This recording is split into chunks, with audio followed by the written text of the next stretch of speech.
The first words in our readings from Sirach, "My child, conduct your affairs with humility, and you will be more loved than a giver of gifts."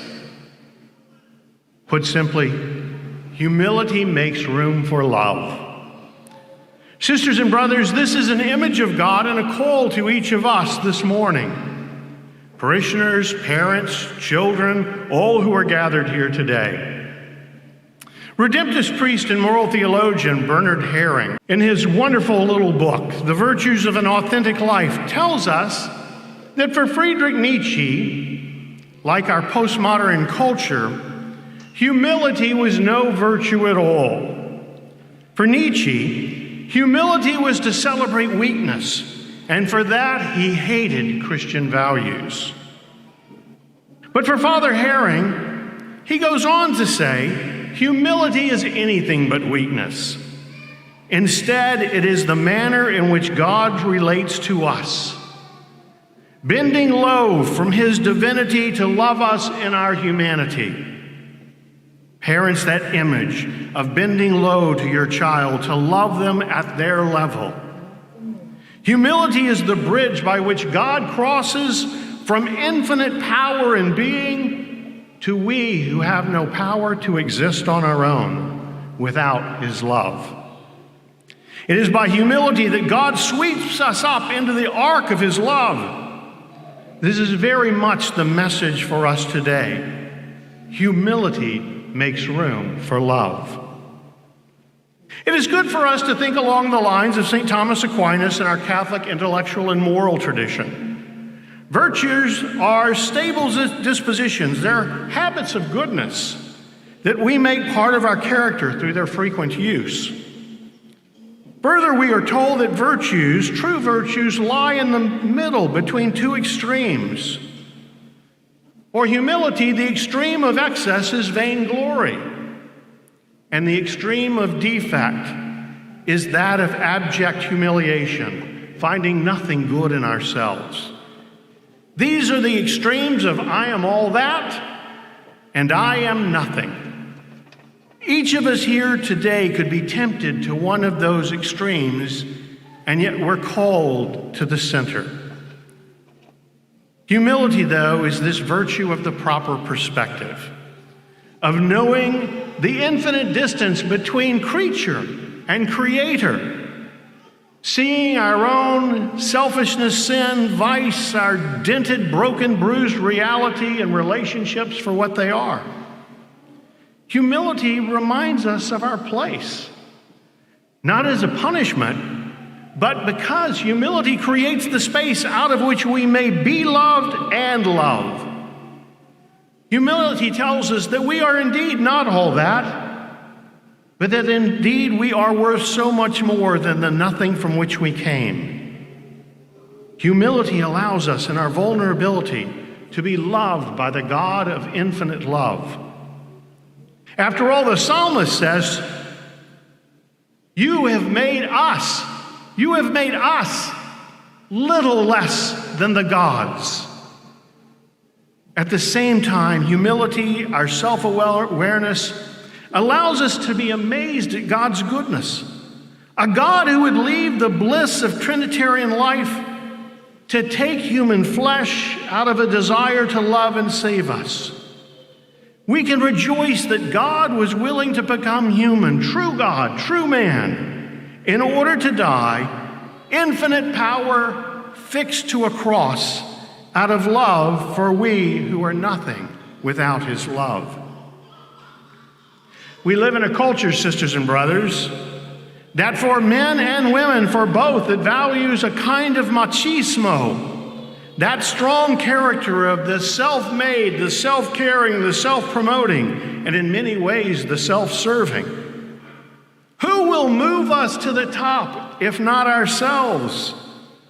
No one will love and recognize us unless we make ourselves known.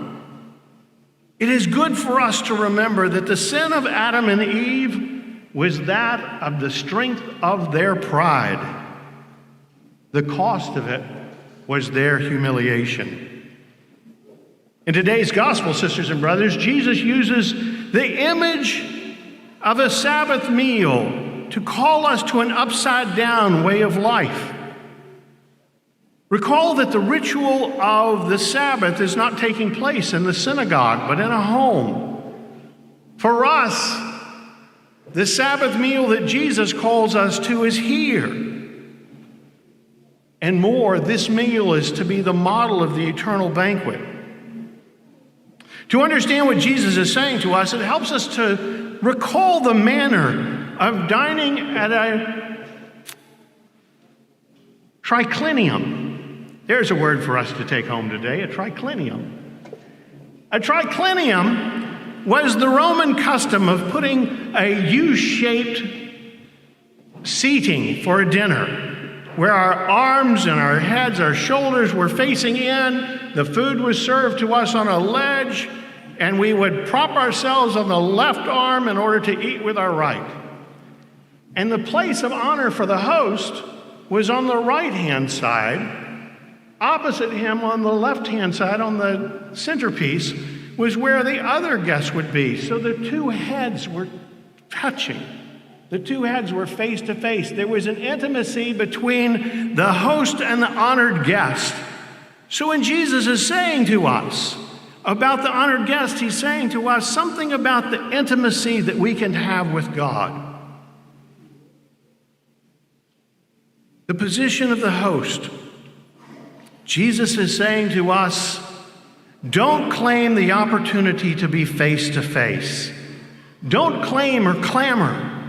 Jesus is telling us there's no room for a social climber in life, in church, or in heaven. But what is more, sisters and brothers, is he is moving every person to the seat of honor. God's love isn't spatial. It's not limited to one seat. In terms of this Mass, this image of heaven, each of us, man, woman, child, is indeed the guest of honor, regardless of our physical seating from the last pew to the first. The Lord, our host, is coming to be with us. In his humility, he who should be the guest of honor has made himself the host. No pun intended, David. Ready to sit in the heart of each of us in an intimacy closer than we are to ourselves as we receive his word and the Eucharist, his body and blood and word. We are indeed, sisters and brothers, through God's power, we are made all that by divine love, as we are raised up to the place of honor in this triclinium. We who are humbled by sin are exalted in this Mass. So, how does this change us? Yes, we are sinners, broken and bruised and imperfect, but Jesus is saying to us, I am making you my guest of honor. In heaven and in our lives as Christians, our love should be as big as that of Jesus, so that all are called to be guest of honor in our lives. Humility creates a space for love. This leads us to the second part of the gospel. Jesus says to invite the poor, the crippled, the lame, the blind, those who cannot repay you for the invitation. We can hear this admonition in two ways.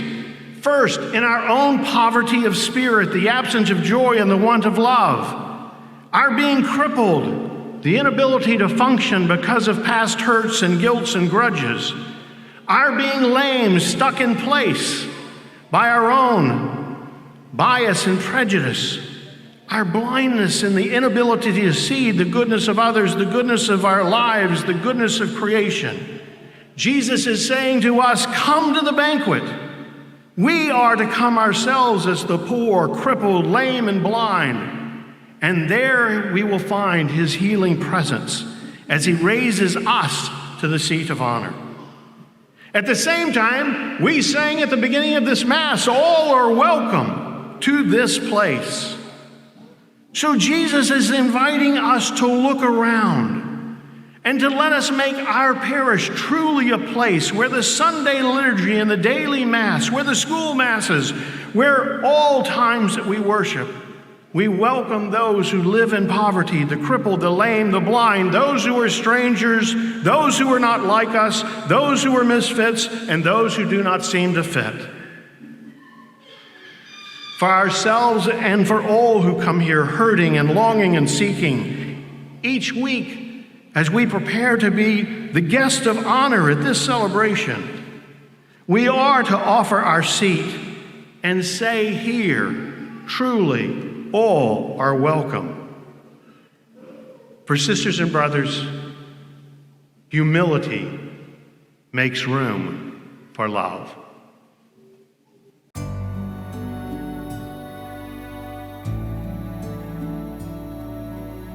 Please like, subscribe, or comment below.